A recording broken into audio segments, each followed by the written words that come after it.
Hey folks, around May of 2021, I created a series of videos called Understanding the Measurements, and the purpose was to explain what the measurements mean and how to read them. Since then, I've gotten a lot more subscribers to this channel, and I've had a lot of people ask, hey, these measurements are great, but how do I read them? And instead of linking people individually to those measurements, I thought it might make more sense for me to just re-upload those same videos because they'll get a little bit more attention that way, and that way hopefully people won't miss it. I'm not going to run ads in the middle of these, so hopefully YouTube doesn't take it upon themselves to do so. I really want you to be able to watch the video from start to end, and if you have any questions, as always, please feel free to ask in the comment section below. And with that said, let's go. Oh, and you'll notice some things have changed since then and now. Hey everybody, in today's video we're going to discuss Spinorama data, how you get it, what it's used for.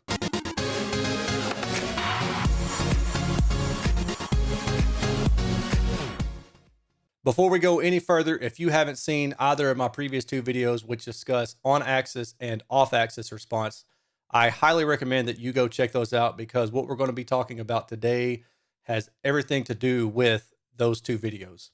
Spinorama data is called Spinorama data because you are measuring the speaker on and off axis, both around the speaker horizontally and above and below the speaker vertically. Having all these angles of measurements allows you to group them in a way that will produce a few graphics, and that set of graphics is called Spinorama. That Spinorama data is also defined in the CTA 2034 standard, which I discussed in part 1 of this series. And if you want to go back and check that out, you're certainly more than welcome to. The CTA standard provides us with this graphic that is used to kind of just give you an idea of what Spinorama means. And like I said, it's 360 degrees above and below the speaker and around to the side. The Spinorama data looks like what we're seeing here. And again, this is also referenced in the 2034 specification. Now, when I provide the data, I'm providing it via a script that Klipsch uses to produce the graphics. And the colors are, it's not black and white, it's actually in color. To help explain what this actually is and what all these different lines on this graphic means, I'm going to provide you with a real example based off some testing that I've done on the Kali IN5, and it's the same one that I use as an example for my previous two videos in this series. This is the standard output per the Klipsch, and just FYI, if you don't know what I mean when I say the Klipsch is an automated machine that will allow you to measure a speaker completely anechoically in a non-anechoic environment. So for example, I'm going to throw up a video of me measuring a speaker in my room here, and this is actually my garage. The Klipsch device, which is the near-field scanner, will rotate around the speaker, measuring any number of points, and then take those number of points and build the sound profile based on a bunch of complicated math that's above my head. Once the near-field scanner is complete doing its runs, it will provide you with a lot of data, and that data can be output into this CEA 2034 standard format. And that's what we see here. And like the previous graphic that we just looked at, this has a bunch of different lines on it. So I'm going to step through what each one of these lines means. The first line that you need to pay attention to is the on-axis response that is shown here in black. This is what I talked about in part 1 of this series, so I'm not going to spend a lot of time on it. I will just simply show you this graphic that is provided in Dr. Tool's book, and it shows you an example, kind of an illustration of what this line represents. And when it says direct sound, the on-axis sound, it is coming directly from the speakers to the listening position. The sound isn't going anywhere else. It's just coming right to the listener. The second line in the Spinorama is known as the listening window, and that is in green here. And what you can see here is it is a combination of the on-axis sound and the plus minus 30 degree horizontal window, so going off axis to the side, as well as the plus minus 10 degree window, so going 10 degrees above or below the reference plane of the speaker. The next line in the CEA 2034 Spinorama data is the early reflections line. And this graphic, again, was also pulled out of Dr. Tool's book, and it provides you with an illustration as well. And what you can see here is, if you try to, it's kind of hard to get through all this, I understand, but basically what you're getting is the frontal hemisphere of the speaker. So everything firing in the front half of the speaker toward you, along with the rear wall reflections. 180 degrees directly behind the speaker, hits that wall behind the speaker, and then it bounces off and comes to the listener. And at the bottom, I provided you with the definition. This is estimate of all single bounce first reflections in a typical listening room, 0 degrees to plus or minus 90 degrees. So 90 degrees horizontally off axis, and then 180 degrees horizontal, so directly behind the speaker, as well as plus or minus 20 degrees to plus minus 40 degrees in the vertical plane. The next line in the graphic is sound power. Sound power is actually really easy. This is just all the sound that's radiated from the speaker, every single direction, 360 degrees horizontally around the speaker and 360 degrees above and below the speaker. And the definition below, all the sounds arriving at the listening position after any number of reflections from any direction. The next set of graphics that I'm going to show you are based on directivity index. And before I talk about those, I'm going to talk about another line that is in the graphic, and that is the directivity index offset. This is just a 0 dB line, or it represents 0 dB. And the purpose of this line would be to show you, hey, if I have a speaker that is perfectly omnidirectional, it is firing the same sound frontward and backwards, up and down, then it would be a flat 0 dB directivity index line. That means it's fully omnidirectional. And with this in mind, we're going to talk about the two different directivity indices. The first of those directivity indices is the early reflections directivity indices. And per the definition at the bottom, this is the difference between the listening window curve and the early reflections curve. We already discussed what the early reflections curve was, and we discussed what the listening window curve is. And the early reflections directivity index is just the difference between those two curves. And the DI values are always shown down at the bottom. So if you're ever looking for directivity, that's always going to be at the bottom of the graphic. The second of the directivity indices is the sound power directivity index. And it's basically the same thing as the early reflections indices, except it is listening window versus the sound power. And that's what you see down here in the red. And again, the definition, difference between the listening window curve and the sound power curve. On the surface, all of these seem actually pretty straightforward, but next comes the tricky part. I mean, you understand how they are taken. You understand you measure a speaker on axis and off axis, and based on what you're trying to define, then you use a portion of those measurements to define something. So for example, if you want to define just the direct sound, that is just the 0 degree on-axis response of the speaker. If you want to define the listening window, that is the plus or minus 10 degrees vertical and the plus or minus 30 degrees horizontal response. This stuff is pretty straightforward to put on a graph. I mean, if you had the data, anybody with Excel could graph this. You just have to get the data. That's the really tough part. The other tough part is analysis. What are you looking for when you look at this data? The direct sound on axis, as I discussed in the first video, should ideally be flat. Flat, smooth, on-axis response. You don't want anything differing from what you're feeding the speakers. So if you're playing a source of music, you want that source of music to come out the exact same way as it went into your speakers. And if the on-axis response is any different, then what you're hearing is certainly going to be different than what you put in. The other aspect, listening window. Now, this one is generally what a lot of people will look at when they're looking at data. They won't really pay attention so much to the direct sound. However, I do. The reason for that is it's kind of considered that most people, when they're setting up their speakers, they may not set the speaker up dead on axis. I mean, it doesn't have to be 0 degrees. It could be 1, 2, 3, 4, maybe even 5 degrees off. And that's probably close enough to be considered on axis. But when most people set speakers up, I mean, unless they're using like laser levels and busting out rulers or measuring tape, they're probably going to be a little bit further off axis than the 0 degrees. And they may be as much as 10. And depending on your living situation, you may not have a choice. You may have to go 20 or 30 degrees off axis. And that's what the listening window is for. And it's also worth noting that the listening window is often used to help define what the sound is going to be for people in like a home theater type setup. So if you're listening not in the sweet spot, but to the side of the sweet spot, then the listening window will help give you a good idea of what that listener is going to hear when they're sitting off to the side. The traits that you want for the listening window is you want it to follow the on-axis response. And if it doesn't follow it, usually that means there's an issue with directivity in the crossover region, or there's a resonance, which is going to be a very common theme as you go and look at the other data sets. So with that said, let's now look at the early reflections. The early reflections, what you're looking for here, in general is, again, the same kind of thing. You want it to follow the trend of the on-axis response. However, as you go further off axis, if you're talking about like a standard speaker with a tweeter on the front, you can expect that you're going to start losing high frequency content. So there's a little bit of, I won't say subjective, but just a little bit of logic and reasoning that needs to go into something like this. You wouldn't expect to have a flat early reflections response.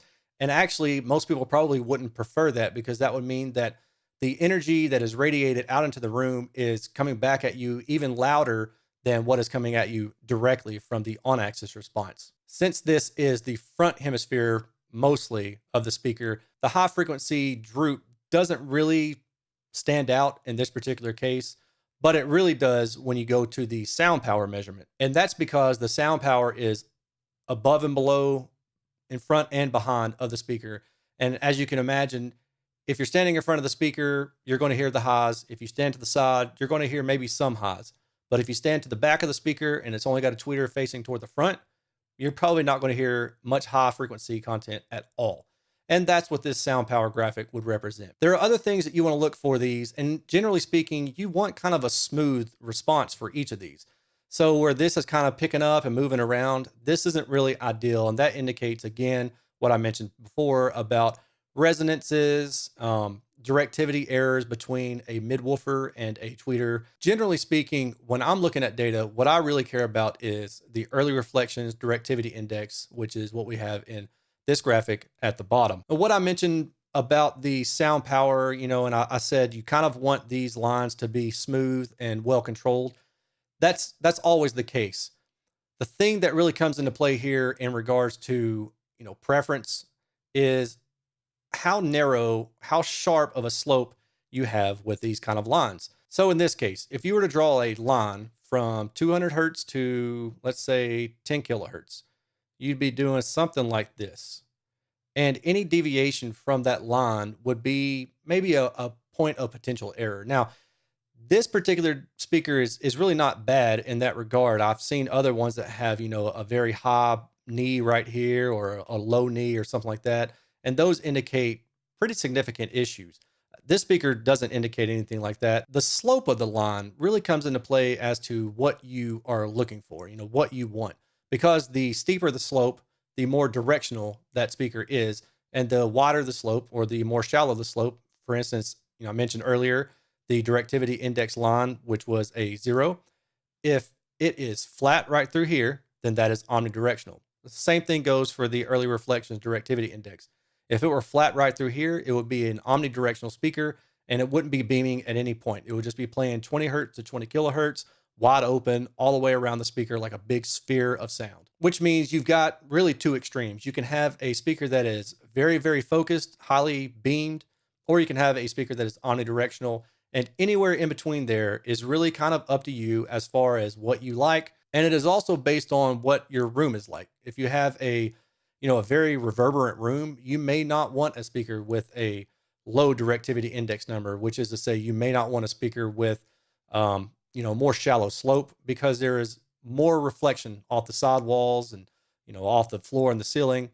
In that case, you may want a speaker that has a higher directivity index, and that would mean that there's less reflection as you go higher in frequency. And to give you an example of what I'm talking about, back to the DI offset line, the 0 dB point, this is kind of your reference for directivity index. At any point, if the early reflections directivity index or the sound power directivity index goes below that 0 directivity index line, that means that there is more energy radiated toward the back than there is toward the front. And that's typically what you see in low frequencies, especially speakers that have rear port, because when you have a port playing, it's responsible for the very low frequencies. And then the mid bass drivers or the woofers in the front are responsible for the mid to high mid bass frequencies. And as you go above the 0 dB line, like these two are going here, that just means that your sound radiation is being more frontward faced. So you're spreading less energy around all the way, and it's becoming more focused, more narrow toward the front. And that's what Spinorama provides you in a nutshell. So now we're going to jump into a couple examples, and I'm going to provide you with some, notes about what I measured and, kind of how I'm reading and interpreting the data. The first example I'm going to use is the KEF R3 bookshelf speaker. I'll throw the card up at the top if you want to go check out that review. And in this case, what we see is black represents the on-axis sound. Starting at the low frequencies, we can see that there is a pretty steep roll-off below about, I don't know, what is that, 30 or 40 hertz or so. And then, going higher up to the 100 hertz region, it kind of climbs up. And then above the 100 hertz region, it's relatively flat pretty much all the way through. I think this deviation is around plus or minus 2 dB, may have actually be less than that. And this is a pretty good speaker overall. When I listened to this subjectively, I thought the highs could come down just a little bit. But as far as issues with the crossover region, I didn't really notice anything like that. And I thought this was a pretty good speaker. In fact, it has one of the best sound stages I think I've ever heard, which seems to be a characteristic of the coaxial concentric type drive units that the KEF R3 employs. Remember, as I said, we want the listening window response to be similar to the on-axis response. And we are seeing that for the most part. I mean, you expect some deviation because as you start to go off axis, you're going to lose a little bit of SPL. So that's okay. But what we don't want is we don't want any, major dips or peaks, that one has and the other one doesn't, or vice versa. And I'm kind of seeing a good overall listening response window. However, right around this 3 kilohertz region, you can see that the listening window kind of catches up to the on-axis response. So that's a hint that there may be something going on there. And truthfully, I don't recall where the crossover region is on this speaker. My gut is telling me, though, that probably has something to do with it. That said, the listening window still looks really good overall, and it continues to follow the on-axis response quite well until you get out to the really, really high frequencies. And when you see, a horn-loaded type speaker, which a concentric driver is because it has a tweeter mounted into the mid-range, and the mid-range is essentially the waveguide. So when you see those kind of designs, when you see horns, waveguides, usually you'll see a dip on axis somewhere that doesn't show up off axis. And that actually is an okay thing. Now, the next step is we're going to look at the early reflections. And remember, this is the sound that is radiated mostly forward with only like one reflection point coming directly from behind the speaker. So if we think about it logically, we again expect to see some loss in SPL as we trend from the front of the speaker to the side of the speaker. And in that case, you're losing SPL from the mid-woofer, and you've got some kind of peakiness going on right around here that indicates potentially a resonance. And the reason I say that is because it's also in the sound power. And usually when you have a peak that shows up in the early reflections and the sound power, that means that something is radiating omnidirectionally. However, this peak is really low in magnitude, so it's not something that I'm going to lose any sleep over. We keep going, and again, we're expecting, to have some kind of decrease in the overall amplitude. But what happens right through here? You're decreasing, and then you're picking back up. Well, we know that the crossover is somewhere in this ballpark. Again, I don't remember exactly where this crossover is, but recalling from memory, it's got to be somewhere in maybe the 2 kilohertz region, give or take. And what we're seeing in this case is the tweeter has picked back up and is omnidirectional at low frequencies. So the early reflections gets broad again here, because if the speaker were radiating omnidirectionally all the time, then the early reflections line would be pretty much probably completely flat.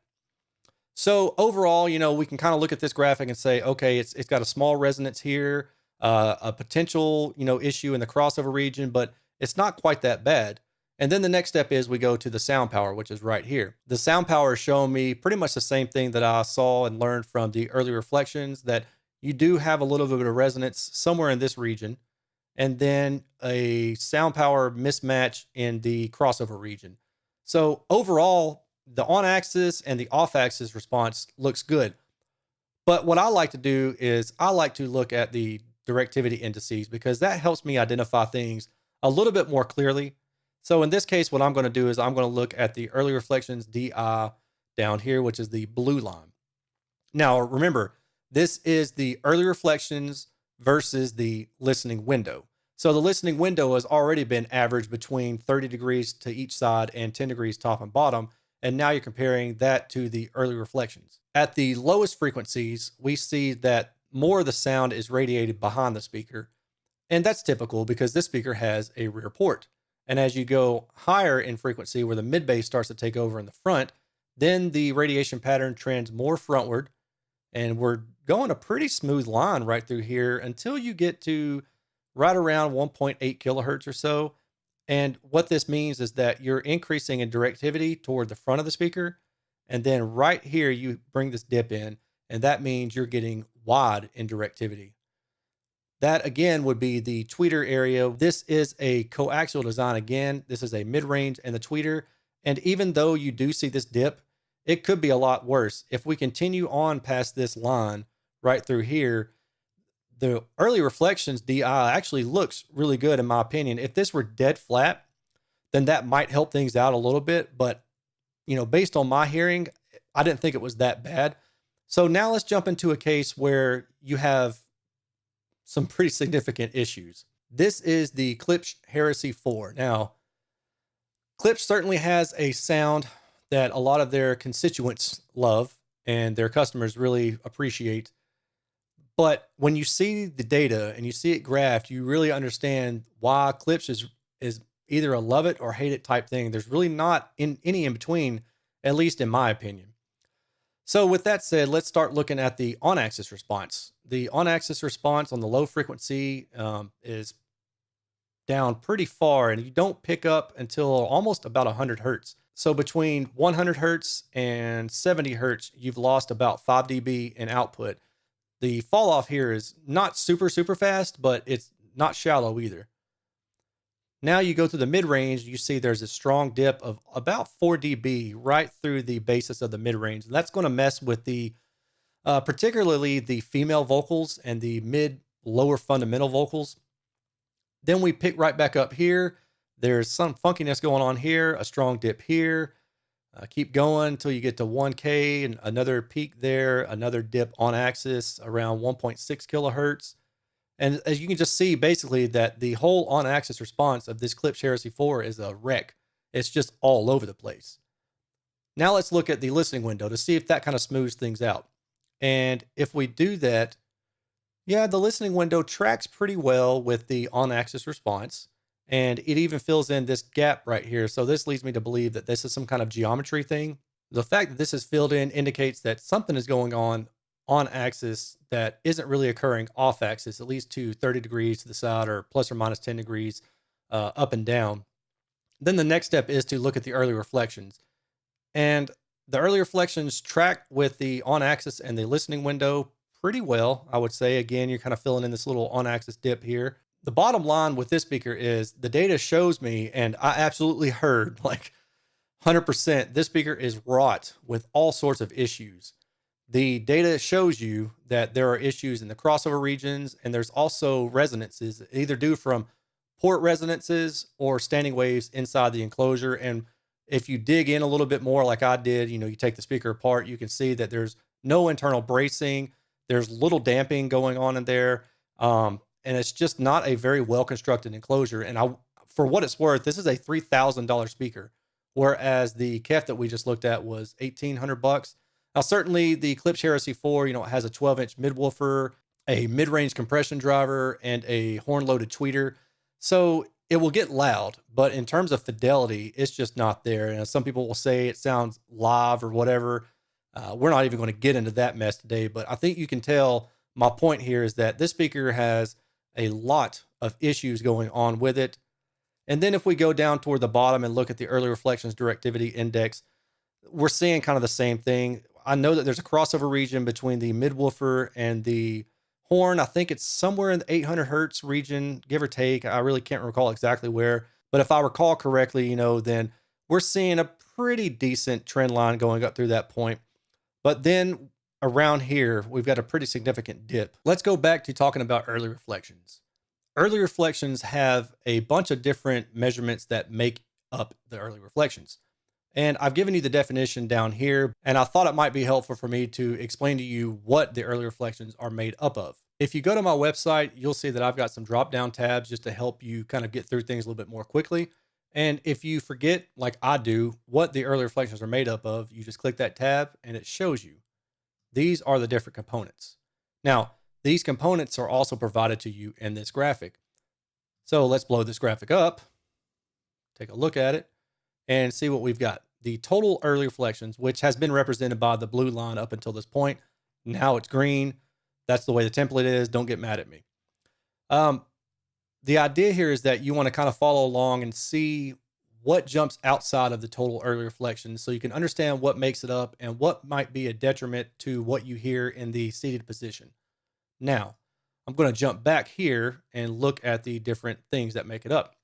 Blow this up a little bit more so we can get the definitions. Floor bounce, average of 20 degrees, 30 degrees, and 40 degrees down. So floor bounce.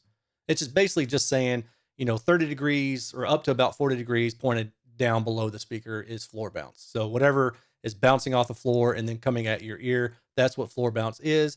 And what we are seeing here is there is a pickup of the floor bounce in the 700 to about 1.5 to 1.6 kilohertz region, where it differs a good bit from the total early reflection in green. But then going above that, you're matching pretty similarly. Still, though, you're catching more high frequency. So that's going to, mess with the sound a little bit. But the fact that it's higher in amplitude or lower in amplitude isn't that big of a concern. What you're really trying to pay attention to is where does it really deviate from the overall trend line of the total early reflection. So if it's kind of following along it, but just shifted in amplitude, that's okay. So floor bounce on this speaker, probably okay. Next thing, ceiling bounce, average of 40, 50, 60 degrees up. So the top portion of the speaker that's hitting the ceiling and then coming back down to you, that is dashed red. So dashed red is following the green through here, and then it kind of jumps out at about 700 hertz or so. But, it stays within line pretty well until, again, you get to the higher frequencies. But then there's a shift right through here. What is this? I'm just going to say it's about 6 kilohertz or so. There's a couple areas then where the ceiling bounce is different from the total early reflection. And in those cases, that may mess with your perception of the tonality of the speaker. The next one is going to be the front wall bounce. So 0, 10, 20, and 30 degrees horizontally. This basically means whatever is coming out in front of the speaker, it's hitting that wall that's behind you. And it's in front of the speaker. And then it's coming back to your ears from behind you. So that is the dashed yellow line. And the dashed yellow line follows closely until around, again, 700 hertz, which indicates something's going on around 700 hertz.